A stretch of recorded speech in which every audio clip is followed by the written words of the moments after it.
மதுரைக்காரங்களோட தற்பெருமை இருக்கே, ஐயோயோ தாங்க முடியலப்பா அப்படின்னு வெளியூருக்காரங்கெல்லாம் ஒரு மாதிரி கடுப்பாகுவாங்க. இன்னும் சொல்லப்போனால் அது மதுரைக்காரங்களே பல பேருக்கு அது ஓரளவுக்கு கடுப்பாகும். சாவுலேருந்து சாப்பாடு வரைக்கும் கொண்டாடுறாங்கப்பா, இவங்கள மாதிரி கொண்டாட யாராலையுமே முடியாது அப்படின்லாம் இதில் சோஷியல் மீடியாலலாம் பயங்கரமாக ஒரு மாதிரி அப்படியே வைபா ஃபயரை விடுறது. மதுரை தான் அப்படின்னு. இன்னும் முக்கியமாக சொல்லணும்னா டைரக்டர் வெற்றிமாறன் வந்து ஒரு தடவை சொன்னார், மதுரைக்காரங்க ஃபுட்டை செலிப்ரேட் பண்ணுறாங்க அப்படின்றாரு. டைரக்டர் ராம் வந்து சொல்கிறாரு, இரவு வந்து ஒரு காமத்துக்கானது, காதலுக்கானது, கவிதைக்கானது, படைப்புக்கானது. ஆனால் அந்த இரவை கொண்டாட தெரிஞ்ச ஒரு நகரம் மதுரை அப்படின்றாரு. இதெல்லாம் கொஞ்சம் மிகையாக இருக்கோ, கொஞ்சம் ஓவராக சொல்கிறாங்களா அப்படின்னு கூட தோணும். இன்னும் அதிகமாக பார்த்தோம் அப்படின்னா இங்கே இருக்கக்கூடிய எல்லா மனிதர்கள்ட்டையுமே அந்த ஒரு விதமான தற்பெருமை இருக்கும். மதுரையா சாப்பாடில் அடிச்சுக்க முடியாது அப்படிங்கிறதால தொடங்கி இன்னும் என்னென்னவோ விஷயங்கள்லாம் தற்பெருமை இருக்கும். ஆரம்பத்தில் இதெல்லாம் வந்து ரொம்ப வெற்று பெருமிதம், ஆதார் கார்டில் மதுரைன்னு இருக்கிறதுக்காகலாம் ஒருத்தன் வந்து மதுரை பெருமையை சுமந்துக்கிட்டு தெரிய முடியுமா அப்படின்ற மாதிரி கேள்விகள்லாம் கூட உருவாகும். ஆனால் இது எல்லாம் கேள்விகளுக்கும் ஒரு நாளில் உங்களால் ஒரு பதிலை கண்டடைஞ்சிட முடியும் அப்படின்னா அது சித்திரை திருவிழா தான்.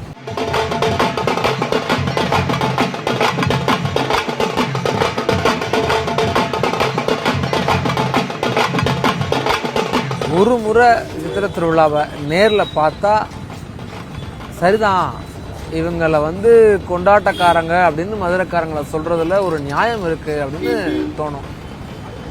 அதுக்கு என்ன காரணம் அப்படின்னா, அடிப்படையில் மதுரையில் 365 நாளும் மதுரையினுடைய ஏதோ ஒரு ஊரில், ஏதோ ஒரு கிராமத்தில், ஏதோ ஒரு திருவிழா கொண்டாடிக்கிட்டே இருக்காங்க.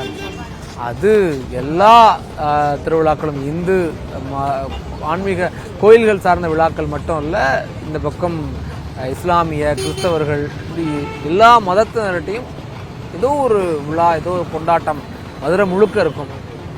அதனுடைய உச்சமாக தான் நான் சித்திரை திருவிழாவை பார்க்க வேண்டியது இருக்குது. ஒரு சின்ன சின்ன சிற்றாறுகள்லாம், சின்ன சின்ன சிறு ஓடைகள்லாம் சேர்ந்து ஒரு பெரிய வைகை மாதிரி ஒரு பெரிய ஆறு உருவாகி வர்றது மாதிரி சித்திரை திருவிழா அப்படி உருவாகி வந்திருக்கு. சித்திரை திருவிழாலாம் வந்து நேற்று உருவாகி இன்னைக்கு நம்மக்கிட்ட வந்த ஒரு விழா இல்லை. அது பல நூறு ஆண்டுகளாக அரசர்களுடைய அதிகாரத்தினுடைய மாறுதல்களுக்கு, நெருக்கடிகளுக்கு உள்ளாகி வறட்சி, பஞ்சம், போர், இப்படி எவ்வளவோ சமூக நெருக்குதல்களுக்கெல்லாம் உள்ளாகி நெகிழ்ந்து வளைந்து உடைந்து திரிந்து இன்னைக்கு நம்மக்கிட்ட ஒரு இவ்வளவு பெரிய வடிவமாக சித்திரை திருவிழா வந்து சேர்ந்துருக்கு அப்படின்னா அது ஒரு பண்பாட்டு பெருக்கு, பண்பாட்டு பேராறு அப்படின்னு தான் சொல்லணும். அவ்வளவு பெரிய பண்பாட்டு சின்ன சின்ன சின்ன சின்ன வேரா, சின்ன சின்ன கிளையா, அவ்வளவு பண்பாட்டு கூறுகளை, பண்பாட்டு அம்சங்கள் வந்து இந்த திருவிழாக்குள்ள மூலை முடுக்கு எல்லாம் இருக்கு. திருவிழாவில் நீங்கள் பார்த்தீங்க அப்படின்னா 20 நாள் நடக்கும். உலகத்தில் இவ்வளவு நீண்ட, இவ்வளவு பெரிய மக்கள் திரளை கொண்ட விழாக்களில் சித்திரை திருவிழாவும் ஒன்று. விரல் விட்டு எண்ணக்கூடிய விழாக்கள் தான் அதில் இந்த விழா ஒன்று.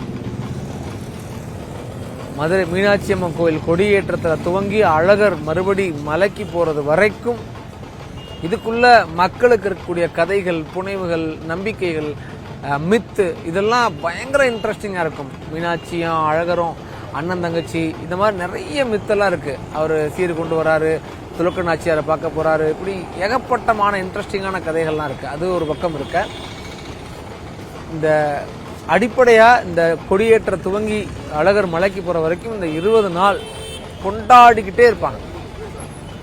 ரொம்ப எக்ஸ்ட்ரீமாக, ரொம்ப உச்சமாக அந்த தேரோட்ட தன்னைக்கு பார்க்கணும். மதுரையினுடைய எல்லா கிராமங்கள்ல இருந்தும் இளைஞர்கள்லாம் ஆயிரக்கணக்கான பேர் வந்து நின்று அந்த தேரை, 2 தேரையும் இழுத்துக்கிட்டு போகிற காட்சி இருக்குது 4 மாசி வீதிகள்லையும். அப்போ அவங்க ஆடுற ஆட்டம் ஆகட்டும், பெரிய தேர், அது 100 டன் எடை கொண்ட தேர். அதை இவங்க ஆடி ஆடி ஆடி ஆடி கொண்டாடியே அந்த எனர்ஜியை தக்க வச்சு உருவாக்கி தேரை இழுத்துட்டு போகிற காட்சி இருக்குல்ல, இதெல்லாம் ஒரு இன்னொன்று இதுக்கு அடுத்து ஒன்று பார்த்தீங்க அப்படின்னா, இந்த அழகர் ஆற்றுல இறங்குற அன்னைக்கு இருக்குல்ல, அவர் மலையிலேருந்து கிளம்பும் போதே கொண்டாட ஆரம்பிச்சிருவாங்க. கிளம்பிட்டாருனாலே வழிநடுக 20 கிலோமீட்டர் டிராவல் பண்ணி மதுரைக்கு நகருக்கு வர்ற வழியெல்லாம் மண்டகப்படி, வழியெல்லாம் வான வேடிக்கை, பட்டாசு, ஆட்டம் பாட்டம் கொண்டாட்டம் தான். ஆற்றுல இறங்குற அன்னைக்கு 2 நாள் முன்னாடியே எல்லாம் வந்து இங்கே தங்கி இருந்து நைட்டு முழுக்க சுற்றி ஆடி பாடி அவர் ஆற்றுல இறங்கும்போது வரக்கூடிய களி வெறி இருக்குல்ல, மக்கள்கிட்ட இருக்கக்கூடிய அந்த கொண்டாட்டத்தில் உற்சாகத்தில் ஒரு வெறி பிடிக்கும் அவங்களுக்கு. அப்படி ஒன்று. அதுக்கு அடுத்து இந்த ராமராயர் மண்டபப்படிக்கு தீர்த்தவாரின்னு அழகரை குளிப்பாட்டுறதுக்காக இவங்க போடுற ஆட்டம் இருக்குல்ல, இதெல்லாம் ஒரு ஒட்டுமொத்த அவங்களுடைய ஒரு முழு ஆண்டுக்குமான அந்த வருஷம் முழுமைக்கும் அவங்களுக்கு என்ன உற்சாகம் தேவையோ, என்ன எனர்ஜி தேவையோ அதெல்லாம் ஒரு திருவிழாவில் சேகரிச்சுக்கிறாங்க. அதெல்லாம் வந்து வேற எங்கேயுமே பார்க்க முடியுமாங்கிறது நமக்கு தெரியல. இப்படியெல்லாம் ஆடி ஆடி இன்னும் அழகர் திரும்ப மலைக்கு வரும்போது கூட அங்கேயும் ஆயிரக்கணக்கான பேர் வந்து நின்று பூ தூவி அவரை ரிசீவ் பண்ணுறதாகட்டும், இந்த அளவுக்கு சாமிகளை கொண்டாடுற ஒரு நகரம், சாமிகளை கொண்டாடக்கூடிய ஒரு ஊர், ஒரு மக்கள் வேற எங்கேயும் இருப்பாங்களாங்கிறது தெரியல. இன்னும் சொல்லணும்னா எல்லா சாதிகளும் சூட்டிக்கொள்ளக்கூடிய ஒரு பெயருள்ள தெய்வம் மீனாட்சி, எல்லா சாதிகளுக்கும் குலதெய்வமாகக்கூடிய ஒரு தெய்வம் ஆண் அழகர். அப்போனா இவங்க எல்லாம் மதுரை அப்படிங்கிற ஒரு வையத்துக்குள்ள வாழ்ந்த மனிதர்கள் அப்படின்னா இவங்க கொண்டாடுறதெல்லாம் பார்க்கும்போது நமக்கு தோணும்.